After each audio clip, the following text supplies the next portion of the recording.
Hi, I'm Dave Roberts and this is Angling Escapades.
Hi there and welcome to the River Wye once again, and surprise surprise, it's flooded. We've had just the most incredible autumn, winter now, and just rain after rain, and this river now is rising and will probably come over the banks tomorrow. So we thought we'd come out. Don't sit there, Monty, you'd be right in the way. Come here, good boy. There we go. So we thought we'd come out and just try and get a bite.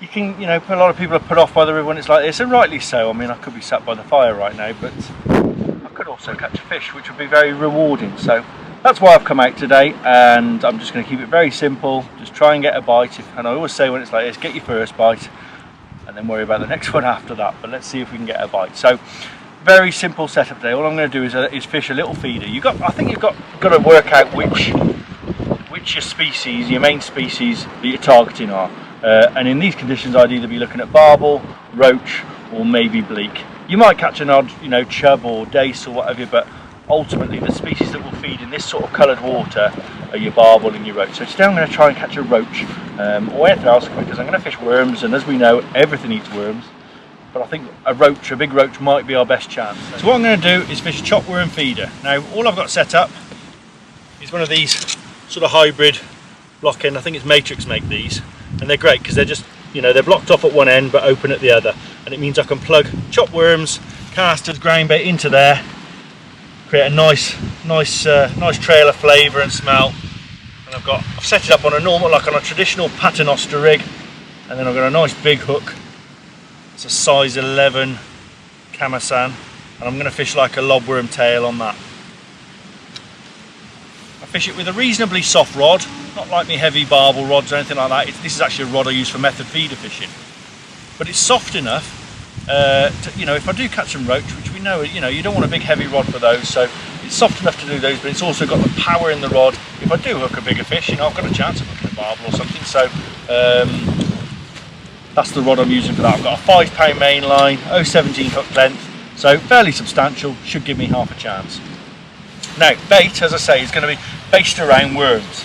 Now, I've got both with me today. I've got plenty of dendrobinas in there, and I've got some lobworms in there. Now, what I like to do is actually feed both. And what I'm going to do is I'm going to chop up some dendrobinas, and I'm going to chop up a few lobworms. More dendrobinas than lobworms, and then I'm going to fish lobworm on the hook. That's the plan. And all I'm going to do is plug it in that feeder with a bit of ground bait. I've got a half bag that I've used. This is absolutely, I'm not doing a proper mix of ground bait. It's just a case of being able to plug the feeder. So I've just got a half bag that I've used before, and I'll just use a bit of that to plug it. And I've got some casters obviously as well, and maggots as a change hook bait. Maybe a bunch of maggots can sometimes score well as well. But ultimately in these conditions, if you can get a bait still, those are the baits that will maybe maybe get you a bite, and maybe the winning method. So what I'm going to do, I'm going to get a good handful of worms, put them in my chopping pot, and I'll chop these reasonably fine, because obviously I want them to go into the feeder and to plug in there, and I want lots of smell coming off them and lots of juices. So it's as normal, pretty gruesome stuff, but chop them right up.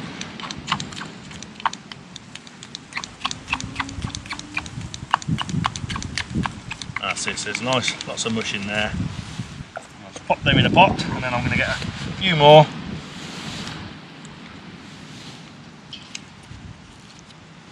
Same again.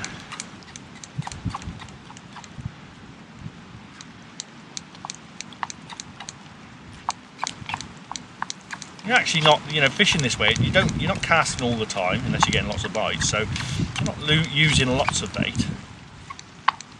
So a couple of potfuls of dendrobinas like that. So, and then all I'll do is I'll take maybe 7 or 8 lobworms. Chop those bad boys up as well.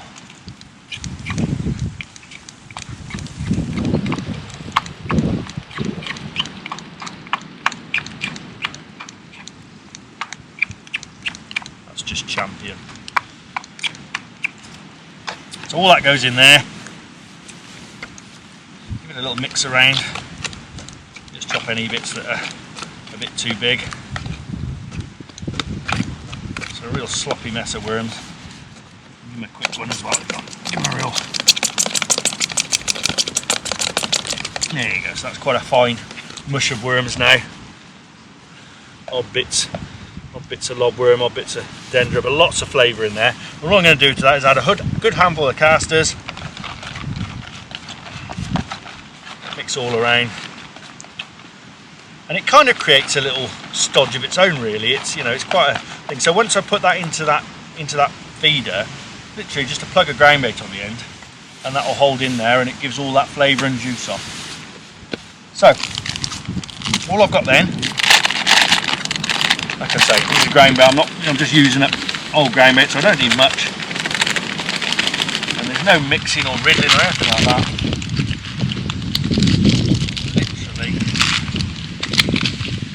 Pouring some water in there just to get it so it's plugging the end of the feeder.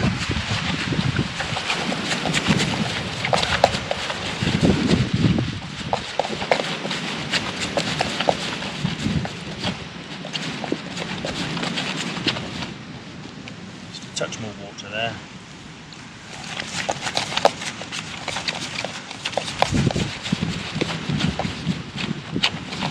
There you go. So that's just a bit of ground bait, and it doesn't need to be anything special. It just plugs in the end of that ground, but in the end of that swim feeder, holds a mix in. No need for riddling or anything. Okay, and that's our bait.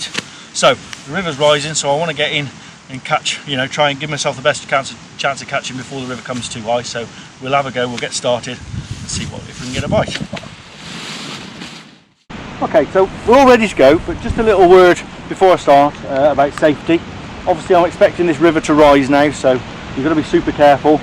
And what I've done is I've got, I'm lucky I can set up on top of the bank, but everything's around me, I'm safe, and if the river starts coming too close, I can get out and I can move. It is important to be aware of what the river's doing. The Environment Agency river levels, you can go online and see what they're doing, and it's very accurate, tells you the readings and tells you if it's rising or not. So very important to know what your river's doing, but as long as you're safe, you're all right. As long as you've got everything around you, you're not clambering down steep banks, you should be fine. So what I'm going to start with, like I say, lobworm tail is probably my favourite bait in these conditions. So all I do is just nip a lobworm in half and just hook it through the bit that I've just chopped off. So I've got a nice worm tail on there, not too big a bait, but we can, but hopefully any fish will eat that. And then I've got a feeder. Now I've started on quite a big feeder. I've got some smaller ones here if I want to cut down the amount I'm feeding, but basically a nice big feeder to start with, and I'm going to plug that with the chopped worm mixture, fill it right up, and I'm just going to plug it with a little bit of ground bait in the end,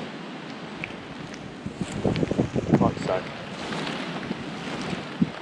And obviously on this peg that I've chosen, I've got a big bush above me here which is creating this slack. Now I don't want to go right off the rod end here because it's quite slack a way out, so I want to go as far as I dare really, which is to the edge of the flow, and let it drop into this slack here. Any fish that are sheltering in, from the high water will be in this slack, I would imagine, but I always like to be in the flow a little bit, so don't be tempted to come too close. Go as far as you can get away with, but obviously you don't want to be out where it's really boiling. I've got my rod set up, so what I'm going to do is cast this out, let it hit the bottom, make sure you're on the main riverbed, make sure you're not dropping into grass or anything like that because we're on higher water conditions. And then I've got my rod rest set an angle where it's pretty much the line's going to be going directly into the water. So I'm going to be watching the rod tip going down, and any bites, you know, especially with a paternoster, should be, you know, good pulls, good, you know, proper positive bites. So it's just a case really, just an underarm lob, just out onto the edge of the flow. There we go, right off the edge of the bush, and just follow it down, just feel it until you hit the bottom. You know, you're probably going down into, you know, 15 foot of water, 16 foot of water now. So that's hit the bottom, and I'll just get a little bit of line out, but I want to be reasonably direct to the feeder because I want to see any indications. You know, there's lots of debris coming down the river at the moment, so you've got to be able to tell which, you know, the difference between either debris or, you know, a bite, because sometimes these roach will pick this bait up and you'll get a very quick bite. And I'm not going to be casting lots to start with, you know, I'll check it out there, let a bit of that flavour wash out of the feeder, and then just keep an eye on. I might, you know, cast every couple of minutes.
That ain't a roach either.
This isn't a roach. I'd say this is probably a barbel. Like I say, there was two main species I was looking at today. Roach or barbel. I wasn't fishing for barbel, I'll admit. I haven't really got the gear on for barbel, although I've got a good chance of getting it out with the gear I've got on. But it just goes to show, doesn't it? It's just worms. Everything eats worms, and this has obviously found that little trail of worms and the lobworm tail. And we'll see. At the moment, he's just hanging around in this big slack and not giving me too much grief, but I haven't really got the gear I'd normally fish for barbel on, but I have got barbel out on this sort of setup before, so it's not a done deal.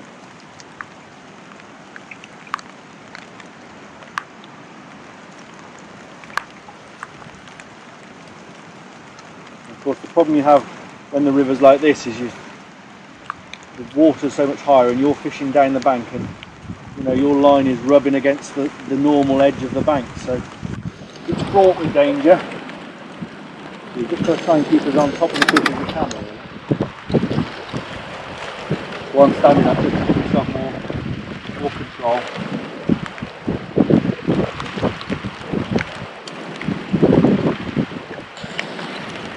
Come off the bottom of it there, I can see the feeder now. Right, can we get his head up? Get the net ready.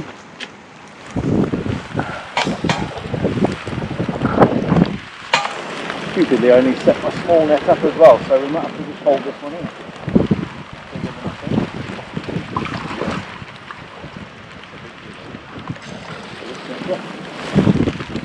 There we go, in you get. It's in the net. Fantastic.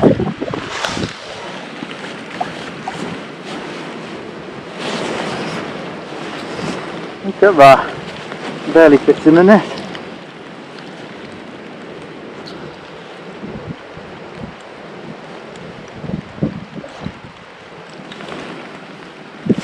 Beautiful fish. So there you go.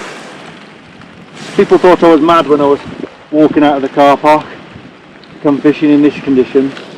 But it just goes to show, if you can get a bait on the bottom, find a bit of slack water, they're more than willing to feed. What a stunning fish that is. I think I might set the bigger landing up for the next jack. I'm going to put this straight back because I don't want to keep that in a deep net in these conditions. We'll just let it in the water, let it rest up a bit.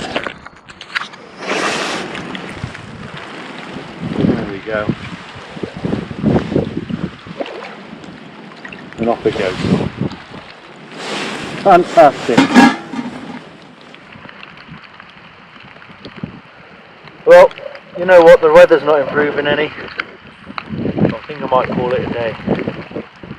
I've had a couple of bites. I've had a lovely barbel. I've had bites all the time actually. These days have been really having a go, but not the roach. I'd like to have caught a roach really, but there you go. So it's not getting any better, and I think this river's probably going to come over the banks again now. So just an incredible spell of weather we've been having, but it just goes to show if you get out, have a go, you can still get bites. Take a bite. Ooh,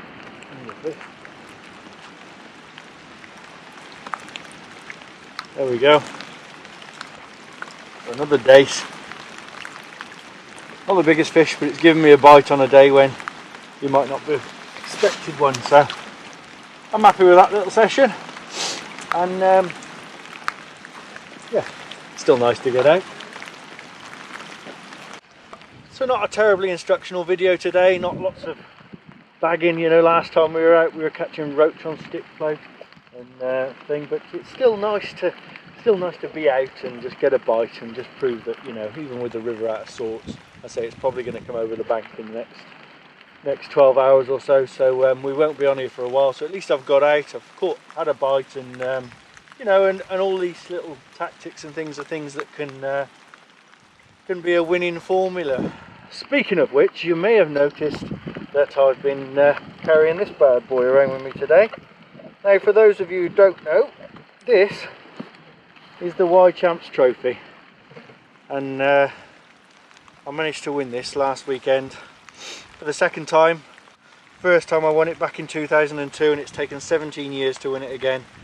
It's something that I'm immensely proud of, and for anyone who's a Wye angler, or particularly a Herefordian Wye angler, this is, you know, dreams come true. I dreamt of winning this as a young lad, and now I've joined a list of legends, people who I hold in great esteem, people like Colin Harvey, Stu Harford, some of the great anglers of this river's ever seen, and now I've won it twice. So a proud moment for me, and it validates what I do on this river. You know, a lot of what I do is about just bringing people to the river and letting them experience the wonderful fishing we have here. But also, you know, first and foremost, I'm a match angler, and match angling is what I do. So this is this is success for me. So if you fancy coming and learning some of the match tactics we use, or just coming and just enjoying the river, please get in touch. We really enjoy all the people we meet and all the people who get to experience this great river. So don't forget to subscribe as well. Hopefully next video maybe we might have some better conditions. We've got lots coming up, and when the water levels drop, we're hoping to get out and do some pike fishing and hopefully keep it nice and interesting for you. So keep subscribing and get in touch. Don't forget we do gift vouchers as well. If you've got a loved one who you might think might enjoy a day on the river here, visit our website where we do gift cards and gift vouchers. So like I say, not a prolific video today, but a chance for me to show off my trophy, and we've had a couple of bites. So hope you've enjoyed it, and we'll see you next time.